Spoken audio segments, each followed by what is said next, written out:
Good morning. I want to wish all of the mothers out there today a very happy Mother's Day. You young mothers especially make tremendous sacrifices in raising your children, and I want to assure you of the profound impact that you will have upon your children's lives. My mother was such a decisive influence in shaping the future direction of my life. I was raised in a little town in Iowa called Keokuk, and one of the things that my mother did for me was to instill into me an intellectual curiosity and a love of learning that has shaped my life ever since. I remember visits to the old Keokuk library with its tall, musty shelves of books. My mother took us to every sort of manufacturing plant in our little town. We visited the dairy where the milk was bottled, the Hubbinger cardboard box factory where they made boxes. We visited the foundry where they made pig iron and smelted it, the huge hydroelectric lock and dam on the Mississippi River. And it was fascinating to me to see how things were made. And this aroused in me tremendous intellectual curiosity, which has shaped my life so that I eventually then became an academic and a scholar. And I owe it to the influence of my mother from when I was very young. So mothers, I just want you to understand, you are having a life-shaping impact upon the lives of your children. And despite the hardship and the sacrifices that are often be involved, I want to assure you that this is worth it and that you are making a life-changing difference. So have a happy day. Enjoy your Mother's Day today. Welcome to Defenders class. Thank you for joining us this morning. It occurred to me that during this time of the coronavirus pandemic, some of you joining us today might actually be suffering from the coronavirus yourselves, and you're taking advantage of this podcast to be able to be part of our Defenders class. And so I want to give a special welcome to any of you who are dealing with such a trial. Now, in our last session, I argued that Adam and Eve should be thought of as the most recent common ancestor of both Neanderthals and Homo sapiens. This traditional view of Adam and Eve as the fountainhead of all humanity has been vigorously challenged by some on the basis of the science of population genetics. And this morning, I'd like to look at this challenge with you. Now, in order to understand this challenge, it's important to understand that according to the theory of evolution, and perhaps contrary to popular impression, evolution does not proceed along an isolated individual line. It's not as though there is some sequence of individual reptiles that evolved, for example, into the first bird. Rather, the idea is that whole populations evolve over time. So the ongoing front of evolution is not like the point of a spear. Rather, it is like a broad front as a whole population of organisms evolves together over time. In this sense, a whole population of reptiles would be evolving bird-like characteristics. Similarly, in the case of human evolution, there is a whole population of hominins, that is to say, man-like primates, which is gradually evolving characteristics of modern human beings.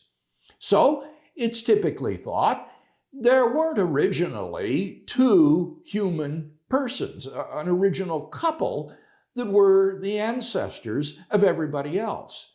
Rather, modern human beings evolved through a whole population of hominins moving gradually toward some more recognizable modern human forms. But why couldn't there have been, within this wider population of non-human hominins, a first couple who made the transition to humanity and whose descendants then became the human race? Some critics have alleged that this scenario is impossible since it contradicts the data of population genetics. Now, in order to understand this challenge, let's briefly review what we learned in high school biology. Human beings have in each nucleus of each cell 23 pairs of chromosomes containing the DNA that determines our genes. A segment of DNA is called a locus, which is Latin for place. The sequence of DNA letters at any locus is called an allele. Since our chromosomes come in pairs, we therefore have one allele at a locus on one chromosome and another allele at a similar locus on the other chromosome. These alleles determine features like eye color, height, skin color, and so on.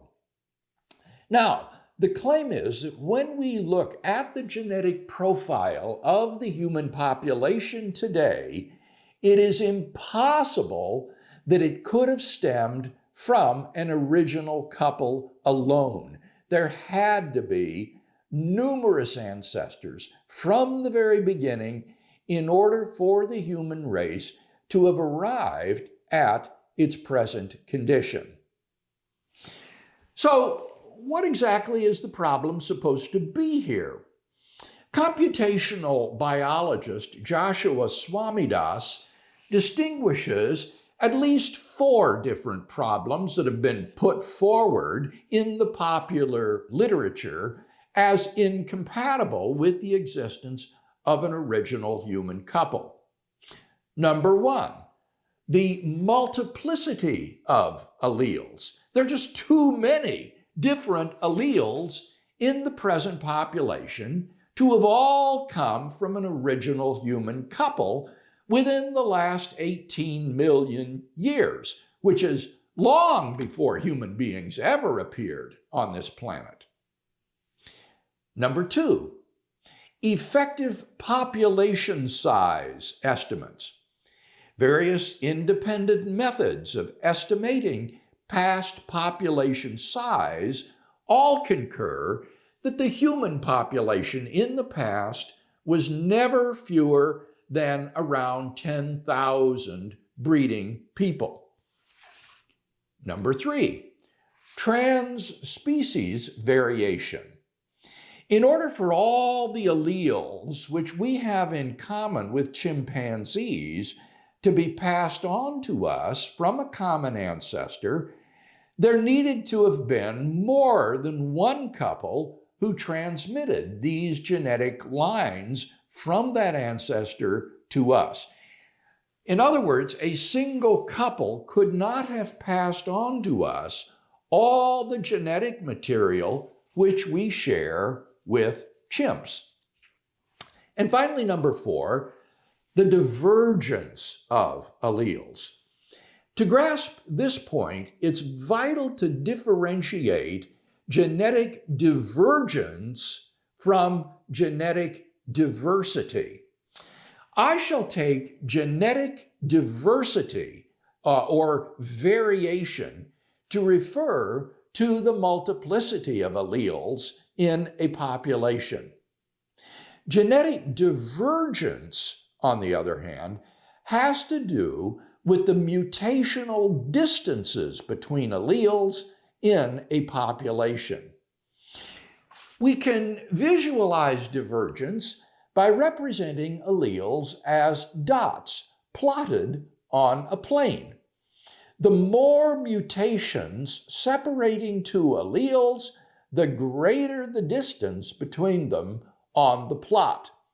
One way to measure divergence would be to measure the distances of the farthest alleles from the most central allele.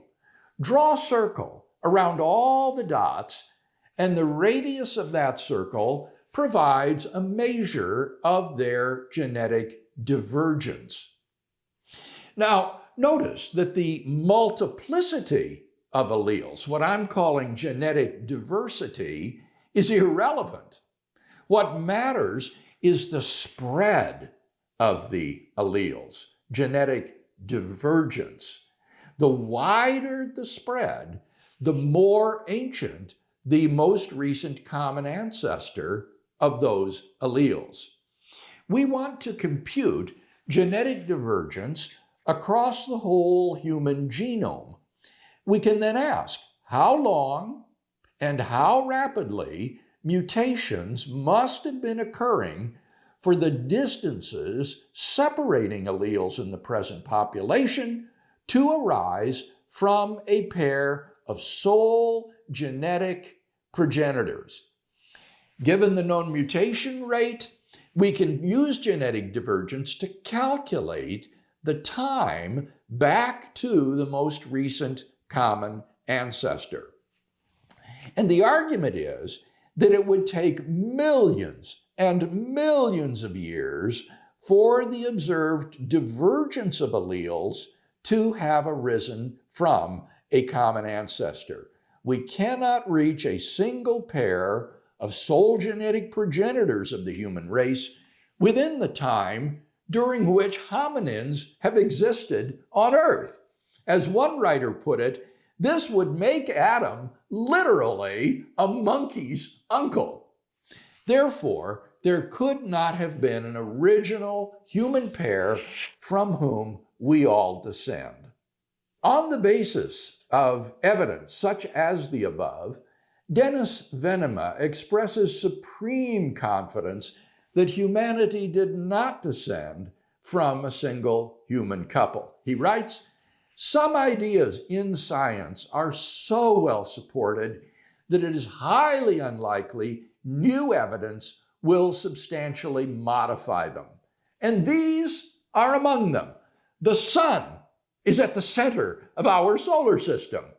Humans evolved, and we evolved as a population," end quote. Here he expresses what has been called heliocentric certainty against an original human pair. Swamidas has subjected the above four arguments to searching criticism. Let's look at responses to each. First, the multiplicity of alleles and ancient population sizes. Swamidas dismisses arguments based upon 1 and 2 as, and I quote, just wrong-headed. These arguments are total misdirections that have nothing to do with the key question. They are category errors, end quote. From the mere number or variety of alleles in the human population today, nothing at all follows about population sizes in the deep past. What matters is the divergence of alleles in the population. The argument from genetic diversity, as I've defined the term, is a red herring. As for arguments based on estimated effective population size, these are misleading because such estimates are averages over a window of time and so are consistent with peaks and valleys within the interval. Venema consistently errs in taking these estimates to concern minimum population size rather than average population size. In 2017, geneticist Richard Buggs pointed out that the hypothesis of a bottleneck of 2 people had in fact never been tested scientifically.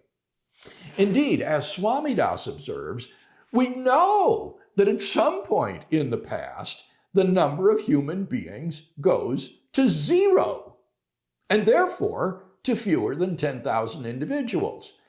In thinking otherwise, Venom is guilty of a critical equivocation between ancestors and humans. Even if the ancestral population of hominins leading to humans remains constantly above some minimal size of several thousand, it doesn't follow that there were not at some time exactly two humans who emerged within that population. It is entirely possible that at some time in the past, the total number of humans was exactly two, even though the total population of hominins at the time was much greater. The descendants of these early humans might or might not have interbred with their non-human contemporaries.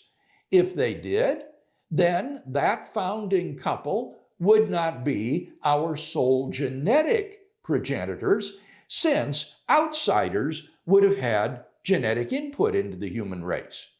On the other hand, if such interbreeding never occurred, the founding couple would be the sole genetic progenitors of the human race, since there would be no outside input. In either case, though, there would have been an original founding pair.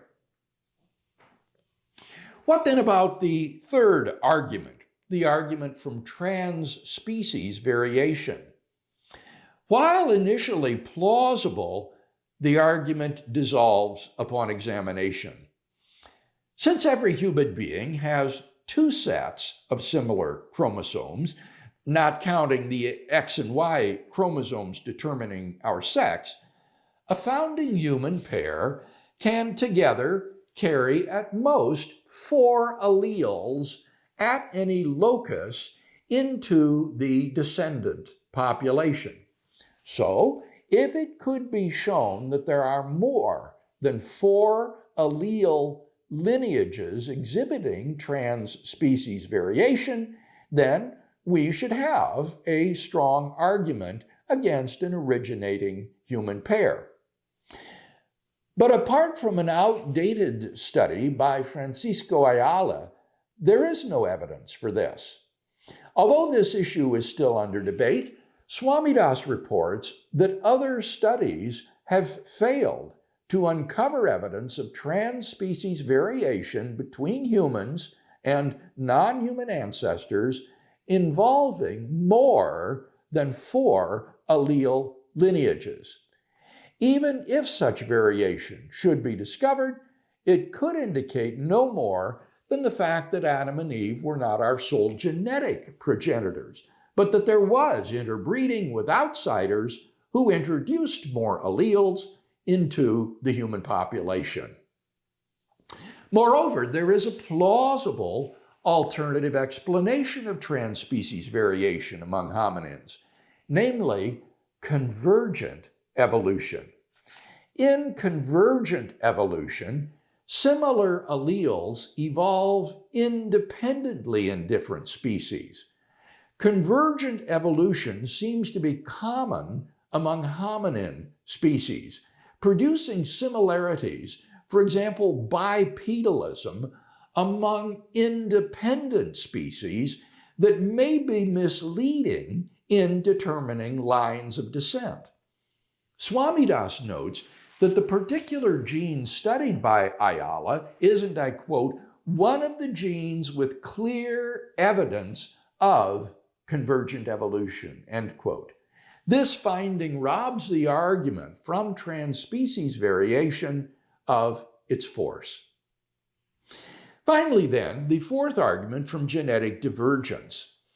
The decisive question, then, concerns the divergence of alleles in the present human population.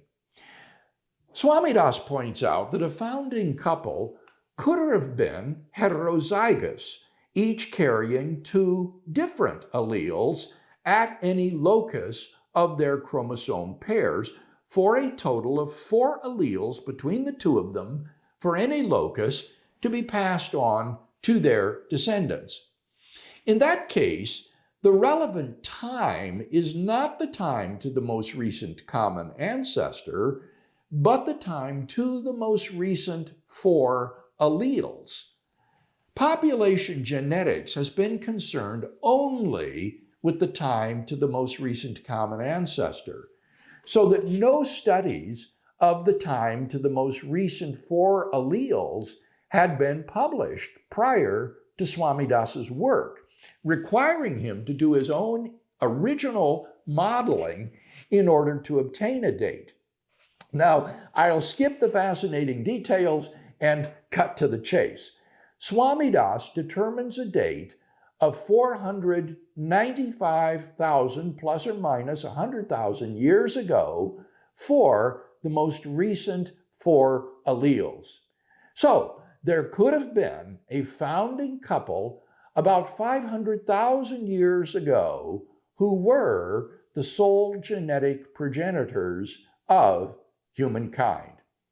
On the basis of this work, Richard Buggs agreed that Swami Das, for the first time, had tested the hypothesis of an original human pair.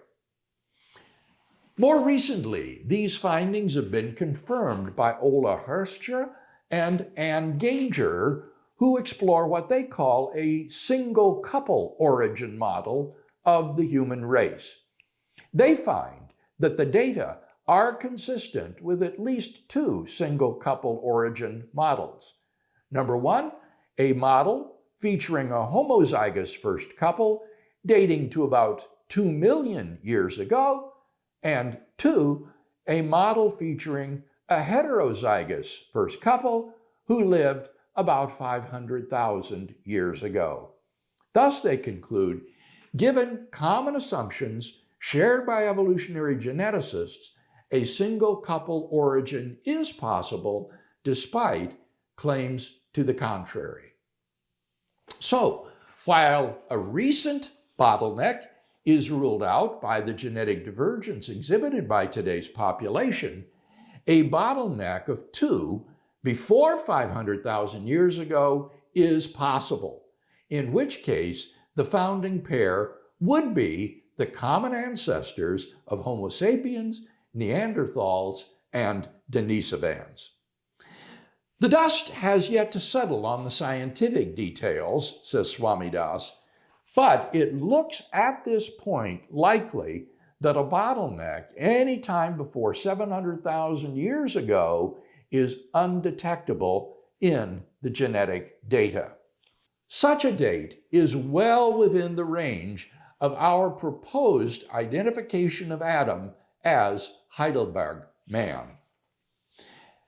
After extended discussion with Buggs, Swami Das, and others, Venema came to acknowledge in 2019 the failure of his arguments against a single couple origin. I quote, "Based on some new simulations and other published studies that we drew on, our group came to an agreement that if an event like this has happened, we would be able to detect it if it happened more recently than 500,000 years ago. That was surprising to me, to be sure. I thought beforehand that an event like that would show up even further back in time," end quote. Venema nonetheless insists that despite the possibility of a founding pair before 500,000 years ago, the existence of such a couple is highly improbable. I quote, "In order for this to work, one would have to propose that in one generation, all of them were obliterated, save 2, end quote.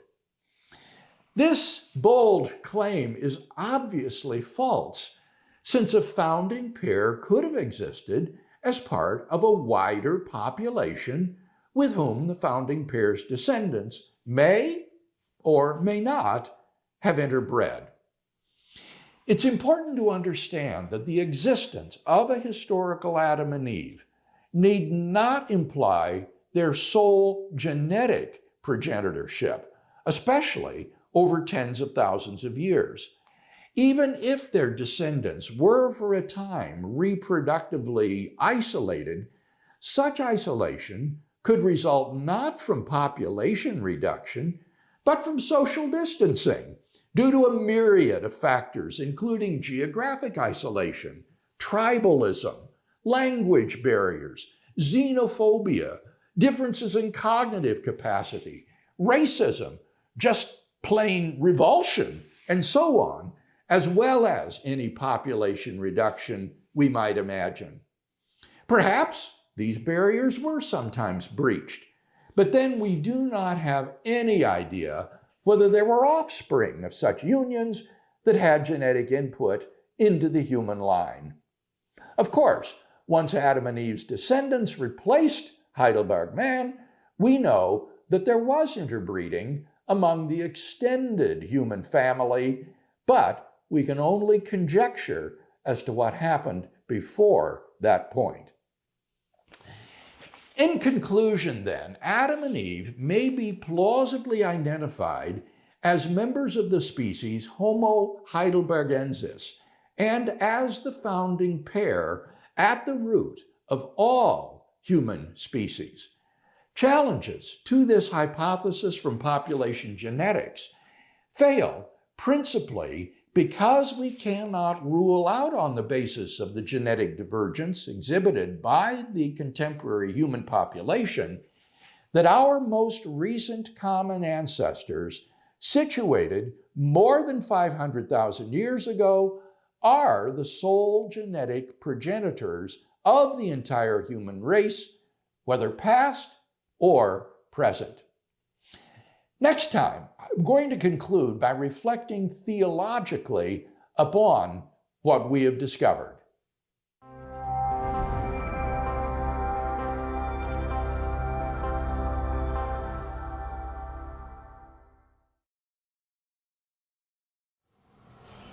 Hello again, my name is still Amy, and this is still the Defenders Virtual Hymn Time. Today's hymn is God Leads Us Along. And the lyrics and tune were written by George Young, and unfortunately we don't know a whole lot about George Young. We know that he was a pastor in some small, impoverished rural communities, and as such, times for him and his family were tough. But after a number of years, he and his wife were able to scrimp together enough money to buy a house. And then unfortunately, his preaching upset some local thugs who burned it down. Years later, when it came time to track down the author of who wrote this fine hymn, a researcher eventually found George Young's widow in the county poorhouse in pretty poor conditions. And incredibly, she said, you know, I'm really blessed that God led me to this place. There are so many people here who need Jesus. When we think about how we as humans would like God to lead us and where we'd like him to lead us, it's probably not to having our home burned down or finding ourselves in the county poorhouse or being in the middle of a COVID crisis. But as this hymn makes clear, God leads us through shady green pastures in the good times and tough times as well. And we need to remember to thank him and bless him for the good times when we're in them and trust him in the tough times. So I hope this hymn speaks to you this week.